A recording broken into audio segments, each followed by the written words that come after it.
já voltamos. A gente estava conversando sobre a questão de como seriam a capacitação desses professores. Vindo do governo, como eu já fiz várias capacitações como professora, eu sei muito bem como seriam essas capacitações. Vai ser à distância.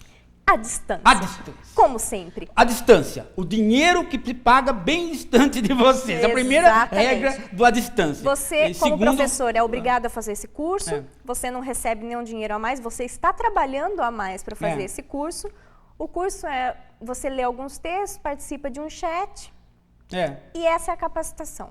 Gente, isso não forma nem galinha para conseguir botar ovo. Quanto mais vai formar um professor para conseguir, e aí? Mas veja só, a ideia, Fran, veja só como são as coisas, né? Essa ideia já estava um pouco embutida na transformação das licenciaturas que ocorreu há 2, 3 anos atrás. Não, 4 anos atrás, mais ou menos, não é? No Fernando Haddad, porque já houve nas licenciaturas uma modificação na medida que as licenciaturas foram separadas do bacharelado, tá lembrado? Sim.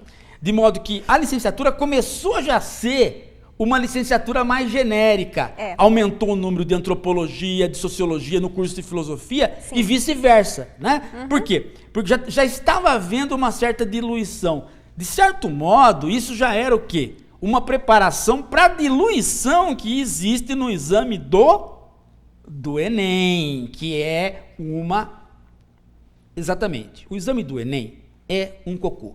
Ele não é um vestibular. Não, ele não é um vestibular. Ele não é um vestibular. Ele não nasceu para ser um vestibular e ele não é um vestibular. Né? Quer dizer, isso aí, uma coisa correta que o Paulo Renato falou esse exame não vai dar certo como vestibular e não pode ser. Bom, mas deixa para lá. Mas vamos explicar o porquê. Não deixa para lá, não. Vamos explicar o porquê. Primeiro, porque o Enem são 2 dias de prova, mas são só alternativas. Para começar, você não tem prova escrita, você tem a redação. Mas eu nunca vi um vestibular que seja sério, que possa ser levado a sério, que possa realmente dizer quem é o bom candidato a entrar numa universidade ou não, por um aluno, um candidato que não passe por uma prova escrita. Mais um repeteco do PT copiando o Delfim Neto e a ditadura militar. Por quê? Porque quem introduziu o chamado vestibular de cruzinha, o vestibular de X, e tirou a prova escrita foi a ditadura militar. O PT voltou com a mesma coisa. Eu estou dizendo para você, o PT não tem projeto educacional, não tem projeto educacional que não o de repetir a ditadura militar. Então, mas o Brasil está sem projeto educacional há muitas décadas, né? É até estranho, né, que agora...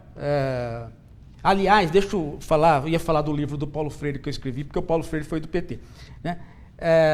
Agradecer o professor Moacir Gadotti, que fez uma resenha do meu livro sobre as lições de Paulo Freire. O Fernando está com uma fotinho. Pode colocar, Fernando? As lições do Paulo Freire, esse mesmo. O professor Moacir Gadotti, que é presidente da Fundação Paulo Freire, né? E que é um filósofo da educação da velha guarda, fez uma resenha muito elogiosa do livro. E por que eu estou falando do livro? Porque esse livro aí, né, é um livro de um cara que, se hoje tivesse vivo aqui, o Paulo Freire, ele estaria estranhando muito que o PT seguiu esse caminho de imitação da ditadura militar, né? E de imitação dessa diluição toda das disciplinas, de imitação desse tratamento com os professores, que é um tratamento indigno, né? Mas tudo por quê, Fran? Tudo porque a gente está vendo que o próprio partido não tem mais quadros. O PT não tem mais quadros educacionais. O PT não tem mais intelectuais que pensam. Né? Então, e os que tem estão se revoltando com o que está acontecendo. Você veja só, né? É interessante que a semana passada o Pondé esteve aqui. Né? E o Pondé se coloca como um intelectual, um filósofo à direita, um filósofo conservador. Veja, por que há a possibilidade... Isso no passado, né? E na retrasada, a Algária teve. A Algária falou assim: Paulo, ser de esquerda, no meu tempo de juventude, era ser intelectual. E ser intelectual era ser de esquerda. Eram coisas casadas. Hoje você encontra as pessoas falando o contrário. Né? As pessoas começam a dizer que elas são de direita porque elas não querem ser burras. Sim. Né? Ora, então nós chegamos numa situação onde é Por que está se falando isso? Está se falando isso porque os intelectuais de esquerda estão completamente calados diante desse tipo de coisa. Eles têm medo de falar contra o Lula, eles têm medo de falar contra a Dilma, eles acham que vão romper com ganhos sociais. Pô, eu tô careca de ver ganho social no governo do Lula e da Dilma, em parte, né? Mas tô careca também de ver um descaso completo com a inteligência. Com a inteligência, um descaso completo com a inteligência. Mas talvez agora que esses intelectuais geralmente são professores universitários, agora que mexeu com o bolso dos professores universitários será também, que eles vão reagir agora? Será que agora não vão reagir? Agora a gente espera que, pelo menos por esse motivo, eles reajam. Nós precisamos. Porque assim, uma coisa é, a greve não está reivindicando só salário do professor universitário, não. Eles querem mudança no ensino, porque eles estão vendo que esses alunos analfabetos, que saem do ensino médio, analfabetos, onde 70% não consegue entender o que está acontecendo com o texto, né? Não consegue saber o que está acontecendo. Não pode dizer que são analfabetos, né? O aluno agora na universidade, você vira para ele e fala, meu amigo, você é um analfabeto, e ele fica revoltadinho. Fica. Né? A gente porque está acostumado com a progressão continuada. Esse é outro problema que a gente vem há muito tempo. Ele nunca escutou de um professor, por mais que ele zerasse uma prova durante uma vida inteira escolar, ele nunca ficou reprovado. Aliás, veja que estranho, o negócio da progressão continuada, ela foi inventada dentro do PSDB. Né? Dentro do PSDB. Mas o PT endossa. O pessoal do PT gosta desse negócio de progressão continuada. Né? Então você percebe que de uns tempos para cá, nós temos perdido em condições técnicas. Quer dizer, os intelectuais de esquerda, os intelectuais de direita não têm condições técnicas mesmo, né? Porque eles falam genericamente. Né? Você vê que o Pondé tem um bom discurso, mas é um discurso genérico, não vai em questões técnicas. Agora, o pessoal de esquerda que tinha condição de fazer um discurso técnico, porque, por exemplo, eu sou filósofo, mas eu também sou filósofo da educação. Né? Nós éramos muito assim, cada um na sua especificidade, a gente crescia. Nós não temos mais esse discurso, porque nós, em função de um pequeno benefício social para a massa da população, a gente está abrindo mão de discutir questões técnicas em várias áreas, e especificamente em educação. Então você vê muita gente abaixar a cabeça para reformas malucas do Fernando Haddad e agora para essa reforma maluca, doida, do Mercadante. Não tem um texto que você percebe isso. Por exemplo, vou dar um exemplo para você como isso tem um reflexo epistemológico, falta de discussão técnica filosófica e falta de posicionamento político. Você quer ver um exemplo? Né? E eu quero que isso seja interpretado corretamente. Não me venham aqui falar que eu estou sacaneando, que realmente meu objetivo nunca é por aí. Né? Eu vou fazer uma cobrança de uma professora. Vou fazer uma cobrança da professora Marilena Chauí. Certo. Por quê? Porque ela esteve no palanque da dona Dilma. E no palanque da dona Dilma, a professora Marilena reeleição do Lula pedindo tudo bem, reeleição do Lula, ela esteve no palanque da dona Dilma. Sim. E ela, o senhor falou, eu estou orgulhosa como filósofa de ter vivido um momento onde saiu um operário e entrou uma mulher. Certo. Então, por esta força moral, ela deveria ter se oferecido para ser a negociadora nessa greve dos professores universitários, onde tem um impasse. Né? Porque no passado as coisas eram assim. Quando dava um impasse, as grandes figuras, as grandes lideranças intelectuais se ofereciam para ser negociadoras. Pô, a professora Marilena Chauí tem todas as condições para tal. Ela devia ter levantado a mão e falar assim, olha, eu estive no seu palanque, dona Dilma. Exatamente. Ela devia ter levantado a mão e falar assim, sabe, Mercadante, nós somos, velhos amigos. Então vamos sentar, porque a universidade... um bom acordo para todos, a universidade está sendo prejudicada. Exato. Né? Mas nessa hora, esse pessoal, eles desaparecem. E a minha geração, né, que é um pouco mais nova, está pagando o preço por conta dessa irresponsabilidade dessa geração mais velha, que não quer negociar, que não vê necessidade de intervir novamente. Né? É como se assim, apareço em época da eleição, cobro dos alunos, cobro dos professores mais jovens, um engajamento com o Partido Popular. Aí as pessoas votam, se engajam, criam um impasse de greve agora e essas pessoas não voltam mais. Exatamente. Mas elas deveriam voltar. Né? A dona Marilena Chauí, como filósofa, ela tem a obrigação de voltar. Por quê? Porque ela não é só filósofa, ela é militante, ela veio no palanque. Agora seria um bom momento dela voltar e dizer, pô, bicho, está prejudicando a universidade. Eu me ofereço, ela já foi do Conselho Nacional de Educação, Sim. Portanto, ela tem todas as condições para falar, não, eu me ofereço como mediadora. Vamos abrir a negociação de novo para ver o que está, né? Mas essas pessoas desaparecem. Será que elas desaparecem porque elas não têm força nenhuma? Ora, se elas não têm força nenhuma, por que na época da eleição elas têm força? E são chamadas para o palanque? Exato. Sabe, isso aqui está me irritando, esse descompromisso dos intelectuais de esquerda com o patrimônio nosso, que a gente demorou para construir, patrimônio cultural, que essa cadeia de universidades que a América Latina não tem e que está desaparecendo. Agora, Paulo, tem outra questão que eu reparei. Você está conseguindo ter acesso à imprensa pela Folha. A imprensa Não, a imprensa liberal. A imprensa liberal acaba... A imprensa liberal. Mas você não está conseguindo ter acesso à televisão quando você pede para discutir esse assunto. Não, a televisão ela me quer para discutir amor, ela quer para discutir sexo, BBB, ou lançar livro e tal. Mas se você pedir acesso... Mas não parece um cala-boca? É um cala-boca. Não se pode discutir nada que seja técnico. Não é? Você só pode discutir questões genéricas. Quando você entra com o debate técnico, por exemplo, o debate técnico é este. Né? O que vai se fazer com o professor, que não é daquela disciplina? O que vai se fazer quando não tiver mais na escola média a cultura da matemática, a cultura da física, quando tiver tudo diluído? É como se os intelectuais de esquerda tivessem todos eles com seus filhos na escola particular e se sentissem inatingíveis pelo que vai... Mas isso vai atingir a escola média particular também. Mas não só. Vai atingir a escola média particular também. E vai atingir esses professores, porque a partir do ano que vem, 50% dos alunos que vão entrar são da escola pública. Como eles vão lidar com esse povo? Eu quero ver dar aula. Tem uma pergunta aqui, que é a pergunta do Goulart, que eu acho que é a pergunta que não quer calar. Por que sempre os mais interessados são os professores e os alunos? Por que nunca eles são ouvidos? Não, veja só, quem está lá no ministério, teve muita gente que falou assim, é preciso pôr um professor no ministério. Teve 3! A democracia pôs 3. Fernando Henrique, pois o professor, reitor da Unicamp, né, que faleceu agora como deputado. Depois, outro professor, o Haddad, professor aqui da Universidade de São Paulo, jovem professor, mas professor. E agora o Mercadante, cujo trabalho sindical, e por onde ele se elegeu, é o sindicato dos professores. Ele foi professor da Católica, da PUC. Quer dizer, isso está na mão de professor também, e não é que não é ouvido. O problema é que o modelo da administração política e econômica é maior do que a esquerda e do que a direita.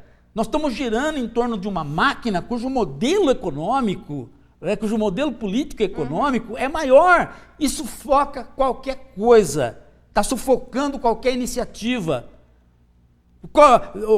Fala assim, porque as privatizações do Fernando Henrique? O cara que fala as privatizações do Fernando Henrique é uma anta, é uma besta. Por quê? Porque as privatizações são do Collor, do Fernando Henrique e do PT também, porque vai começar uma outra leva e com as regras muito ruins. A própria Dilma não gostou das regras que foram feitas para a privatização. E vai começar de novo. Né? Não é que privatizar é ruim, é que privatizar sobre essas regras é ruim. Então vai ter outro problema aí. Né? Eu sou uma pessoa, Fran, completa, assim, eu não sou uma pessoa a priori de esquerda, ou a priori de direita, ou a priori de centro. Eu sou um filósofo, então eu trabalho caso a caso. Cada situação eu analiso. Eu não tenho uma posição, porque eu estou de esquerda, então qualquer política parecida com a esquerda é boa. Não, eu analiso caso a caso. Esse é o papel do filósofo. É assim que tem que ser. Eu tenho uma pergunta legal aqui, do Márcio Nunes Ribeiro. Ele fala que em São Paulo, toda a campanha política feita até então, coloca os holofotes sobre o ensino técnico. Será que com essa mudança o objetivo não é aos poucos ir eliminando o ensino médio tradicional? E caso seja esse novo modelo, você acha que vai funcionar? Não funciona? Em parte, embora ninguém fale isso... E isso é da ditadura também. Embora ninguém fale isso, a ideia parece ser a seguinte coisa. Veja, a escola média tradicional, portanto, o colégio propedêutico à universidade vai ser escola particular, e depois eu vou falar dela. E a escola pública média vai tender a minguar, obrigando, né, os setores mais pobres, né, a ir para o ensino técnico. E os setores mais pobres que não forem para o ensino técnico, vai ser garantido para eles, pela cota social, a via para a universidade. E aí eles que se virem lá, eles que façam a universidade baixar a bola lá. Mas a ideia parece ser essa. Agora, tem um problema nisso, Fran, nessa ideia. Qual? A reforma vai atingir também a escola média particular, né, porque você não pode ter dois regimes, né, o regime particular e o regime público tem que ser unificado. Ela vai atingir também a escola média particular. Então, na escola média, vai haver uma divisão, Fran. Na escola média particular vai haver uma divisão. Que já está havendo, não sei se vocês estão percebendo. Uma parte da classe média vai pagar a escola média para que essa escola média paga seja apostilada e tente repetir a escola pública do meu tempo. Mas a elite mesmo, ela vai para outro tipo de escola média particular, a não apostilada, com livro, com o bom professor, pago como professor universitário. Que aí vão ser o quê? 5 ou 6 colégios na cidade de São Paulo e 1 ou 2 em outras capitais. Gente, vai ser uma super hierarquização dentro da classe média. Que é mais ou menos o que acontece, que é o que acontece com as escolas federais. Por incrível que pareça, as escolas de ensino médio federal, elas seguem este modelo. Professores pagos, muito bem pagos, e que usam livros para ensinar. Só que agora está tudo integrado. Elas se integraram à universidade. Então, agora... Porque é a tentativa de baixar o nível Exatamente. da educação. Agora, ou a escola técnica se transforma em universidade, ou a universidade se transforma em escola técnica. Quem que vai ganhar? Tudo. Essa greve está indicando que, né, essa greve é contra exatamente isso. Porque a unificação dos institutos, junto com a universidade, está criando esse sistema, né, onde já não se sabe mais o que é ser uma universidade. Agora, uma coisa é certa, Fran. Os ricos sempre vão escapar. Eles escaparam da ditadura militar. Porque quando a ditadura militar fez isso que o PT está fazendo agora, que é diluir o ensino, transformou tudo em ensino técnico, com a 5692/71. Você sabe o que os ricos fizeram? Eles criaram os cursinhos, burlaram a lei, né? Burlaram a lei, punha lá diploma de técnico, não sei o quê, mas a escola que eles davam era o propedêutico à universidade. Eles vão fazer a mesma coisa agora, só que vão fazer num outro patamar. Muitas pessoas de classe média ou classe média alta, não são as pessoas ricas, mas já estão tentando burlar o governo da seguinte forma: colocam os filhos para estudar à noite na escola pública, para fazer ensino médio, para depois conseguir direito àquela 50% da vaga para entrar na particular. Mas durante manhã e tarde estudam de verdade na escola. Sim, você pode ter 1000 vezes. Os famoso jeitinho brasileiro também, isso sempre vai ter. Os ricos não precisam do poder público para estudar, os ricos não precisam de escola, porque eles têm mecanismos de atravessar por fora das instituições. Quem precisa da escola são as classes médias. E a classe média brasileira está sendo enganada por um projeto que é um projeto populista de governo. É um projeto populista de governo. Por quê? Porque até agora essas medidas excelentes que o Lula tomou de distribuição de dinheiro, elas não se transformaram em medidas estruturais. Porque, veja, a Bolsa é uma coisa excelente. Todo governo social-democrata tem que fazer sistema de Bolsa mesmo. Não é? Como Bolsa Família, Bolsa Escola, isso está tudo correto, é isso mesmo que tem que fazer. Agora, o problema é institucionalizar essa política de modo que a estrutura do país possa também crescer. E a estrutura do país, no caso da estrutura educacional do país, está sendo sucateada. A universidade não está sendo reconstruída, o salário dos professores universitários está sendo abaixado, e agora vem uma reforma dessa que vai jogar na mão dos professores universitários uma leva de analfabetos que não tiveram física, matemática, química, as disciplinas normais no ensino médio. Fala que na prática, não estou entendendo. Sabendo bem, na prática a gente sabe muito bem, um professor que se forma em biologia, por exemplo, como que ele vai dar uma aula sobre química inorgânica? Não há possibilidade. Não, mas na prática mesmo, não tem condição. O professor hoje que faz uma licenciatura, ele sai com dificuldade na sua própria área. Exato. Na sua própria área. Né? Por quê? Porque as nossas ciências estão cada vez mais complexas. Nós estamos vivendo um mundo onde um cara que faz uma licenciatura em filosofia, né, ele sai com dificuldade em filosofia contemporânea. Ele não sabe filosofia contemporânea. Né? E nas áreas de ciência, a mesma coisa. O cara que faz física, hoje, ele não sai com uma discussão sobre o que está acontecendo na física contemporânea, na física moderna. Exato. Então, a dificuldade já começa na própria formação. Né? Você imagine, então, cobrar dele, né, um trato com outras áreas. Ele só vai poder trabalhar com outras áreas se ele trabalhar num nível introdutório. Mas no nível introdutório não pertence ao ensino médio. O nível introdutório é do ensino básico. Exatamente. O nível do ensino médio ele já é propedêutico naturalmente à universidade. Ele já faz parte da universidade. Porque quando você vai aprender a equação do primeiro grau e a equação do segundo grau, você aprende na escola básica. Termina a 8ª série, você tem que saber a equação do segundo grau, tem que saber a função do segundo grau. Quando você vai para o ensino médio, já é a utilização dessas equações e dessas funções. É mais ou menos o que a gente estava conversando sobre a não questão aprender, não é que vai aprender equação do segundo grau no ensino médio, não. Porque o cara que aprendeu a equação do segundo grau no ensino médio, ele está fora. Mas ele está fora do mercado. O que a gente estava conversando sobre o mercado intelectual. Sobre a alfabetização. Que a pessoa que não se alfabetiza no primeiro ano da escola, quando ela entra na escola, ela já não consegue mais cognitivamente seguir, ter capacidade para continuar os estudos. Existe um erro central na questão da alfabetização. É achar que a alfabetização pode ser alguma coisa com mais de um ano. A alfabetização, aliás, as pessoas não gostam de usar esse nome alfabetização. Agora tem nomes que são excelentes, letramento, enviadamento, um monte de coisa, né? Mas alfabetizar... Jumento, por exemplo. Jumento. Né? É para formar o jumento. O letramento forma o jumento, né? Deve ser esse o slogan, né? Quer dizer, mas a alfabetização é 6 meses, no máximo. Não alfabetizou em 6 meses. Põe um chapéu de burro, manda embora.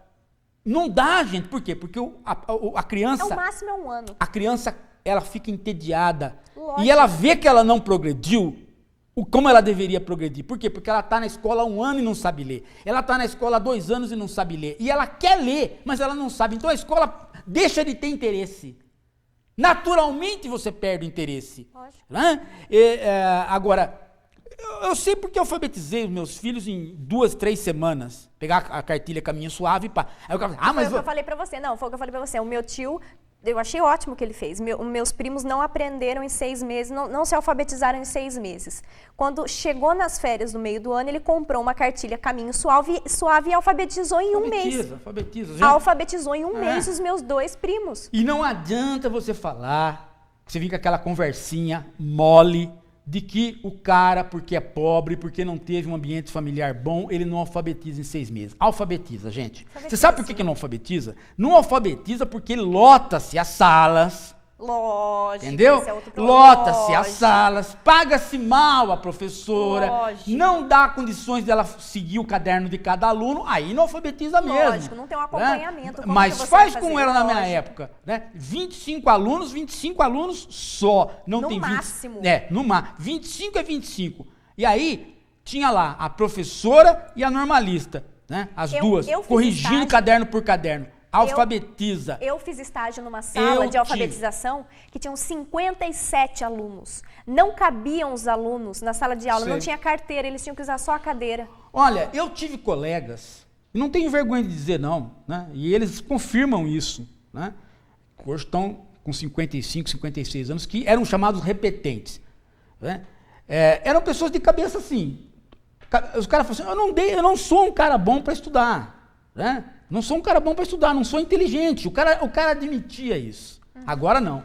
Mas aí geralmente... Agora não. Agora não existe mais ninguém que não é inteligente. Todo mundo é gênio. Depois geralmente ele ia para uma profissão do qual não precisava seguir os estudos, mas que se dava muito bem na profissão também. Mas mesmo essas pessoas, na segunda vez, alfabetizavam. Que é depois daquele segundo semestre. Quero fazer 2 perguntas aqui. Uma é do Tiago Sampaio.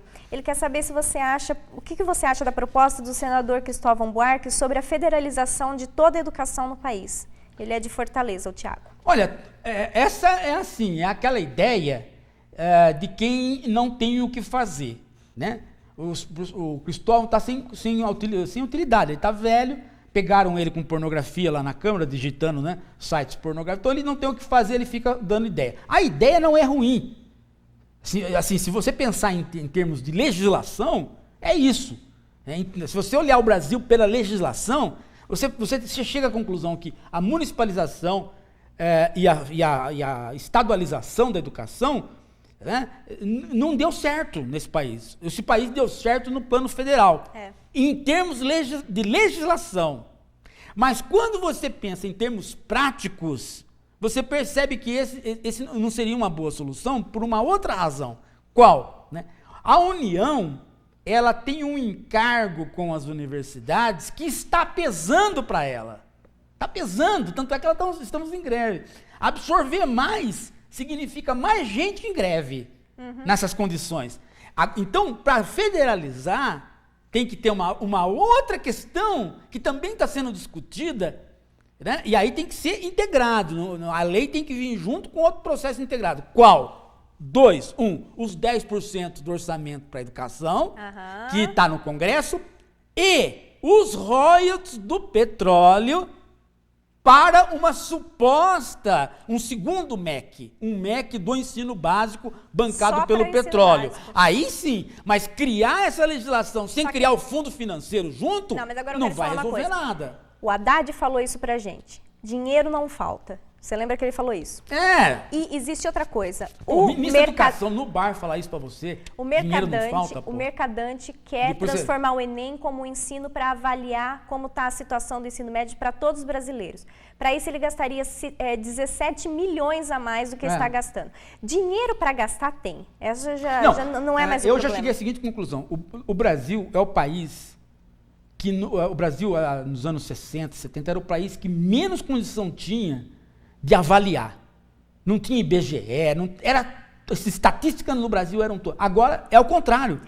Todo dia tem alguém, alguma fundação, fazendo alguma pesquisa avaliativa para o governo e ganhando.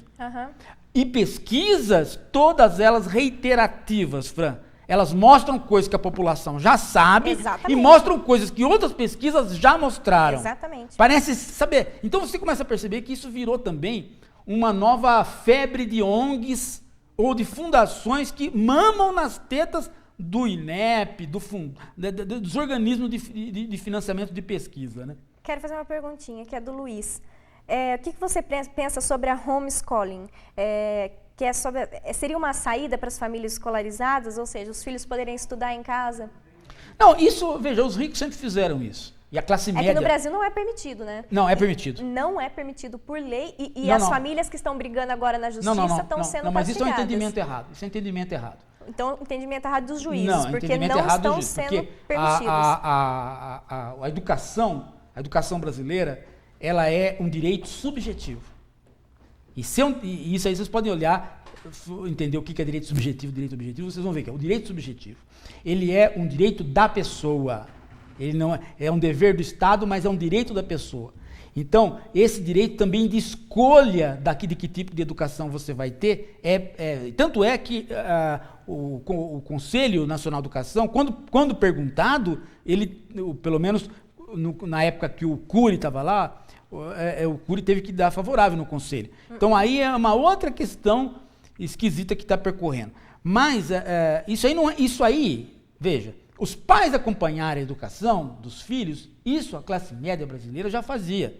Pelo menos a classe média escolarizada. Filho de professor toma conta dos seus filhos. Não, o professor toma conta dos seus filhos, isso é uma coisa natural dentro de pessoas escolarizadas. Mas o Brasil não está mais dentro dessa condição. O Brasil tem muita gente que integrou o mercado, cujos pais não têm tradição de escolar, não tem tradição de ter livro, de ler. Se deram bem na vida financeiramente, sem precisar. Então o Brasil precisa o quê? De escola para dar conta dos filhos dessas pessoas que se integraram no mundo cultural e que estão perdidos. A internet é muito isso. Nego o dia inteiro atrás de mim na internet. Por quê? Porque o nego fala assim, o Paulo é o único professor universitário, é o único filósofo que dá abertura para que eu converse com ele. É lógico que ninguém vai fazer isso, gente, porque as pessoas me abordam, me xingam, brigam com todo mundo, prejudica a Fran, porque sempre tem gente má, tem sempre um cara. Mas você não pode fugir disso daí, porque tem muita gente que precisa realmente da gente lá. Entendeu? Bom, mas o resto dos professores não querem fazer isso, não. Eu já tenho que encerrar o programa, mas eu quero falar para o José Valério, se você perdeu, não dá tempo de falar de novo sobre esse assunto, mas amanhã à tarde já está no site do Adjust o programa, você pode rever o que a gente conversou aí, tá bom? Pessoal, quero agradecer demais a audiência, até semana que vem, então.